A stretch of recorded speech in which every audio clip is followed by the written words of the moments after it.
क्या आपने कभी खुद को इतना बिजी पाया है कि दिन खत्म होते ही ऐसा लगे जैसे आपने बहुत कुछ किया, लेकिन फिर भी कुछ खास हासिल नहीं हुआ? क्या आपके टू डू लिस्ट में हर चीज जरूरी लगती है, लेकिन आपको पता ही नहीं चलता कि असल में सबसे इंपॉर्टेंट क्या है? आज की कहानी है आदित्य की, जो मुंबई में एक मल्टीनेशनल कंपनी में काम करता है। वो हर दिन 10 से 12 घंटे ऑफिस में बिताता है, मीटिंग्स में भागता है, हर काम को हाँ कहता है और वीकेंड पर भी लैपटॉप बंद नहीं करता। लेकिन उसकी जिंदगी बस एक रेस बन गई है, एक ऐसी रेस जिसमें फिनिश लाइन ही नजर नहीं आती।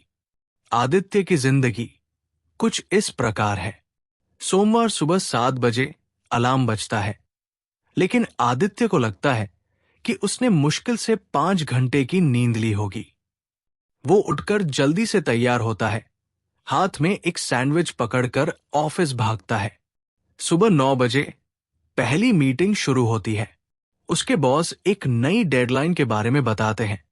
आदित्य पहले से ही कई प्रोजेक्ट्स में उलझा हुआ है, लेकिन वो फिर भी हाँ कह देता है, क्योंकि उसे लगता है कि ना कहने से उसकी इमेज खराब हो जाएगी।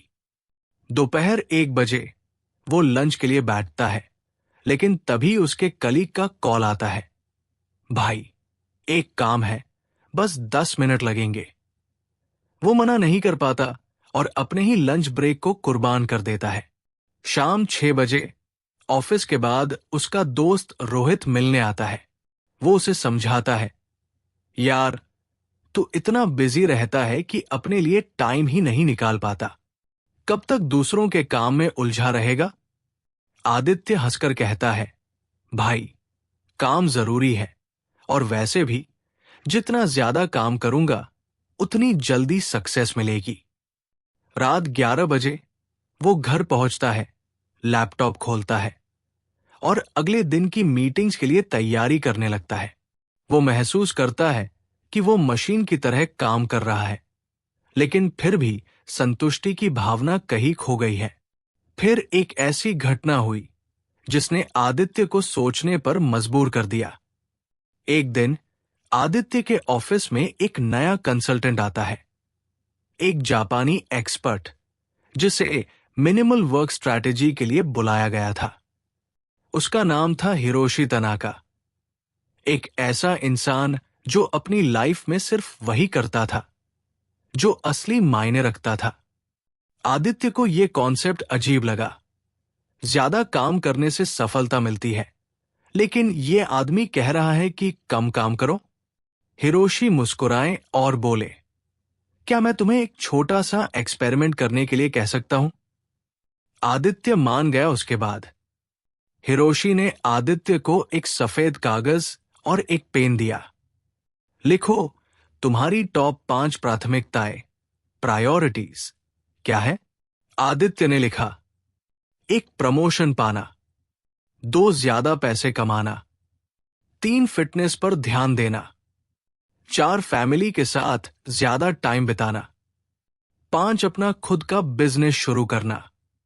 हिरोशी बोले, अब इनमें से सिर्फ एक चीज चुनो जो तुम्हारे लिए सबसे ज्यादा इंपॉर्टेंट है। आदित्य सोच में पड़ गया। उसे हर चीज जरूरी लग रही थी, लेकिन अगर उसे सिर्फ एक चीज चुननी होती तो वो क्या होती? 5 मिनट बाद उसने सर्कल किया, अपना खुद का बिजनेस शुरू करना। हिरोशी मुस्कुराए, अब तुमने अपने सबसे इंपॉर्टेंट गोल को चुन लिया। इसका मतलब है कि बाकी 4 चीजें डिस्ट्रैक्शन है। उसने बोला, लेकिन सर, प्रमोशन और पैसे तो जरूरी है, लेकिन क्या वे तुम्हारे असली लक्ष्य में मदद कर रहे हैं? यहीं से आदित्य को एहसास हुआ, वो अपनी लाइफ को बेकार की चीजों में बर्बाद कर रहा था। वो हर चीज को हाँ कहकर असल में अपनी सबसे बड़ी प्राथमिकता से दूर जा रहा था। अब आगे क्या होगा?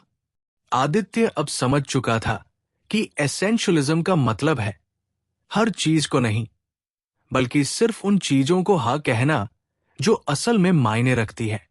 लेकिन क्या वो अपनी लाइफ को पूरी तरह बदल पाएगा? अब जानेंगे कैसे आदित्य ने अपनी लाइफ में एसेंशियलिज्म अपनाया और एक नया चैप्टर शुरू किया। आदित्य ने समझा कि हर चीज को हाँ कहने से असल में उसका असली लक्ष्य और सपना पीछे छूट रहा था। अब सवाल यह था, क्या वो सच में एसेंशियलिज्म को अपनी लाइफ में लागू कर सकता है? सोमवार सुबह ऑफिस में आदित्य अपने डेस्क पर बैठा था। तभी उसका एक कलीग उसके पास आया। भाई, मेरी एक प्रेजेंटेशन है, बस थोड़ा सा हेल्प कर देगा? पहले आदित्य बिना सोचे समझे हाँ कह देता, लेकिन इस बार उसने रुककर सोचा, क्या ये काम उसकी प्राथमिकता में आता है? उसने धीरे से मुस्कुराते हुए कहा, भाई, मुझे सच में हेल्प करना अच्छा लगता, लेकिन अभी मेरे पास कुछ जरूरी टास्क है। अगर कुछ बहुत जरूरी है तो मुझे बता देना, वरना शायद कोई और हेल्प कर सकता है। पहली बार उसे महसूस हुआ कि ना कहना उतना भी मुश्किल नहीं था। और सबसे बड़ी बात, दुनिया खत्म नहीं हुई। दूसरा बदलाव, जरूरी चीजों को पहले करना। पहले आदित्य दिन भर दूसरों के कामों में उलझा रहता, लेकिन अब उसने खुद के लिए एक गोल्डन आवर फिक्स कर लिया। सुबह 8 से 10 बजे तक फोन साइलेंट, कोई मीटिंग नहीं, कोई ईमेल नहीं।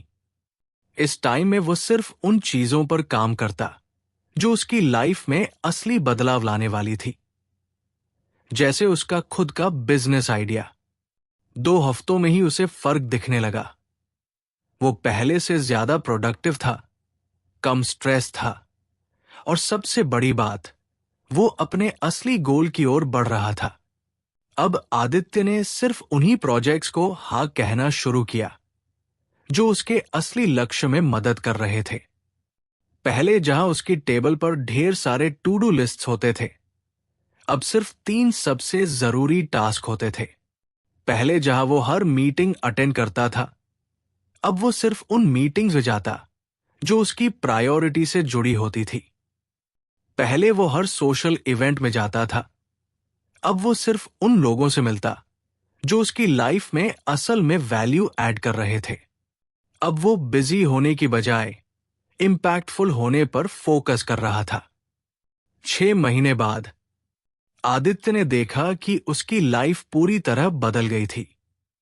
अब वो काम के गुलाम की तरह नहीं, बल्कि एक एसेंशियलिस्ट की तरह सोचता था।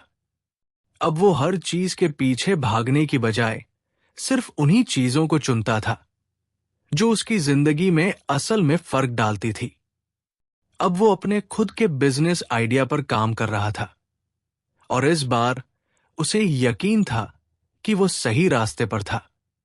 आपके लिए एक चैलेंज, आज ही एक सफेद कागज लो और लिखो, मेरी टॉप 5 प्राथमिकताएं क्या है। फिर इनमें से सिर्फ एक चीज को सर्कल करो जो असल में सबसे ज्यादा जरूरी है। अब अगले 7 दिनों तक हर वो चीज रिजेक्ट करो जो तुम्हारी इस एक प्राथमिकता में मदद नहीं कर रही। अगर तुमने ये कर लिया तो तुम देखोगे कि सिर्फ 7 दिनों में ही तुम्हारी लाइफ ज्यादा क्लियर, ज्यादा फोकस्ड और ज्यादा प्रोडक्टिव बन चुकी होगी। क्योंकि सक्सेस तब आती है जब तुम हर चीज करने की बजाय सिर्फ सही चीजों पर फोकस करना सीख जाते हो। अब बताओ, तुम्हारी वो एक प्राथमिकता क्या है? कमेंट में लिखो